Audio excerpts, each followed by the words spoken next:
1935 में परम पूज्य बाबा साहब ने एवला की धरती से घोषणा की कि मैं हिंदू धर्म में पैदा हुआ, ये मेरे बस की बात नहीं थी, लेकिन मैं हिंदू धर्म में मरूंगा नहीं।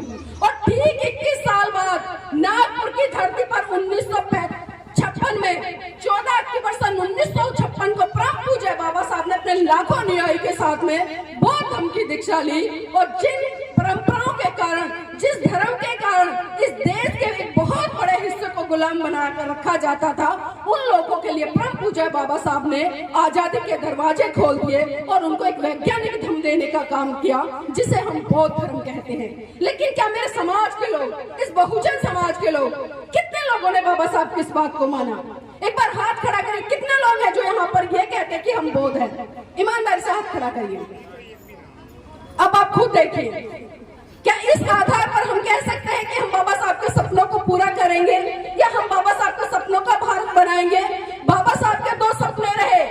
पहला सपना था कि पूरा भारत बौद्ध में हो, दूसरा सपना था कि बहुजन समाज का तबका इस देश की सत्ता पर राज करे। लेकिन विडंबना है और दुख होता है, आज भले हम 85-90% है संख्या के आधार पर इस देश में, ना तो आप इस भारत देश को बौद्ध में कर पाए और ना ही इस देश की सत्ता पर काबिज होकर पाए। तो बताइए, क्या हम जागरूक हैं? क्या हम पढ़े लिखे हैं? हम कैसे अनुयायी हैं? एक महान पुरुष ने इतना बड़ा काम कर दिया, उसके बाद में दूसरा महान पुरुष साहब मान्यवर काशीराम जी के रूप में आया, उन्होंने एक बहुत बड़ा कारवार हमें दे दिया। लेकिन ना तो हम लोगों ने उनके कारवार को समझा और ना ही उनकी बातों को समझा। और संविधान में जिस तरह से तमाम हक अधिकार दिए गए, सिर्फ उनका उपभोग तो हमने किया, लेकिन अपनी सामाजिक जिम्मेदारी हमने बिल्कुल भी नहीं समझी। आज मुट्ठी भर लोग समाज में काम कर रहे हैं, लेकिन लगातार जिस तरह से सवाल होता है पढ़े लिखे सरकारी अधिकारियों पर, जो आरक्षण की वजह से अच्छी नौकरियां तो ले लेते हैं, अपना घर बना लेते हैं, इसी गाड़ियों में चल लेते हैं, लेकिन जब समाज के प्रति बच्चे की एक भी जिम्मेदारी उनको उठानी पड़ती है, तो उससे कहीं ना कहीं वो मुंह फेरते नजर आते हैं। तो क्या इससे हम कह सकते हैं कि हम सही रूप में बाबा साहब के अनुयायी हैं, या हम बाबा साहब को फॉलो कर रहे हैं? साथियों, मैं एक बात जरूर बताना चाहूंगी, और बात बताने का कारण कोई ये नहीं है कि मैं इसको किसी दिशा में मोड़ना चाह रही हूँ।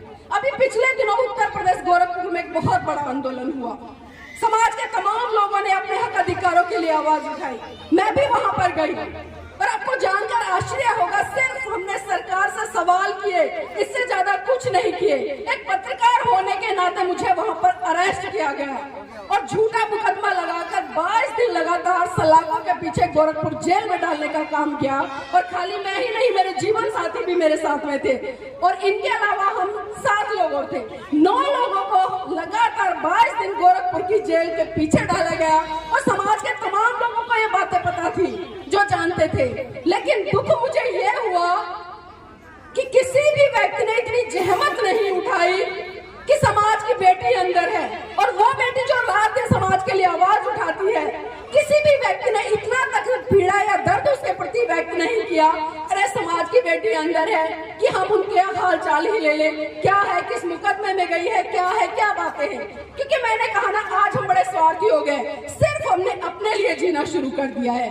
अगर यही अपनापन परम पूज्य बाबा साहब ने सोचा होता, या तमाम महान पुरुषों ने सोचा होता, तो आज हम इस खुले मंच पर इस तरह से वार्तालाप नहीं कर रहे होते। तो मैं सिर्फ इतना ही कहना चाहूंगी कि अगर सही मायने में हमें संविधान दिवस मनाना है, तो संविधान को भी हमें समझना पड़ेगा, उन संविधान में दिए गए हक अधिकारों को भी समझना पड़ेगा।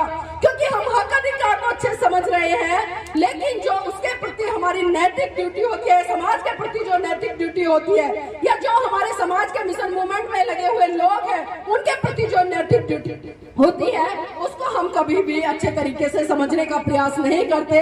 और वही कारण है कि आज हम टुकड़ों टुकड़ों में बंटकर दूसरे लोगों को अपने ऊपर शासन करने के लिए आमंत्रित कर रहे हैं।